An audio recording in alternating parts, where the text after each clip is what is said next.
Hello, আসসালামু আলাইকুম। আজকে আমি আপনাদের সাথে কোনো রেসিপি শেয়ার করব না।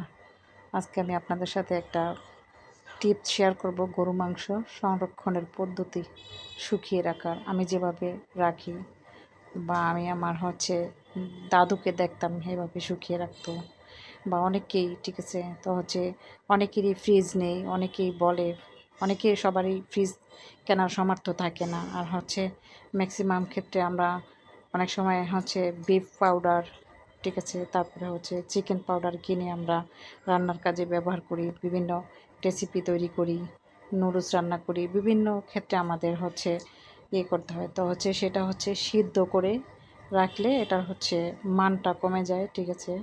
তো আমি যে পদ্ধতিটা আপনাদের সাথে শেয়ার করেছি সেটা একটা ভালো একটা ঠিক আছে। আপনাদের ট্রাই করে দেখবেন, আপনাদের ভালো লাগলে লাইক কমেন্ট শেয়ার করবেন। এই যে দেখেন, এই পর্যায়ে আমি রোদে দিয়েছি।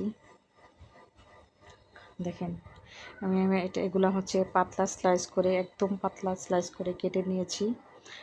মানে হাড় হাড় মাংস সবচেয়ে একদম মাংসগুলো রাখছি, আর চবড়ি ছাড়া ঠিক আছে।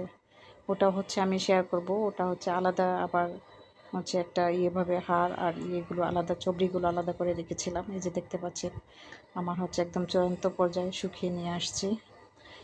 এ পর্যায়ে আমি একটা বয়ামে ভরে রাখবো ঠিক আছে। এভাবে আপনারা ট্রাই করবেন, শুকিয়ে রাখবেন ঠিক আছে, ফ্রিজে না রেখে, বাইরে থেকে না কিনে এনে।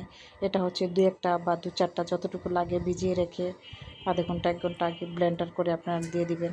আবার অনেক সময় তরকারি রান্না করতে পারেন ঠিক আছে। এই যে দেখতে পাচ্ছেন আমি বয়ামে ভরে রাখতেছি। আমার টিপসটি ভালো লাগলে লাইক কমেন্ট শেয়ার করবেন, আর একবার হলেও আপনারা ট্রাই করবেন ঠিক আছে। এটা স্বাস্থ্যসম্মত ঠিক আছে। বাজারে কেনা জিনিস স্বাস্থ্যসম্মত না, মাছি মশা কত কিছু পড়ে ঠিক আছে। তো আপনারা পরিশ্রম করবেন, পরিশ্রম ধন আনে পুণ্যে আনে সুখ। আপনাদের সুস্বাস্থ্য কামনা করে বিদায় নিচ্ছি।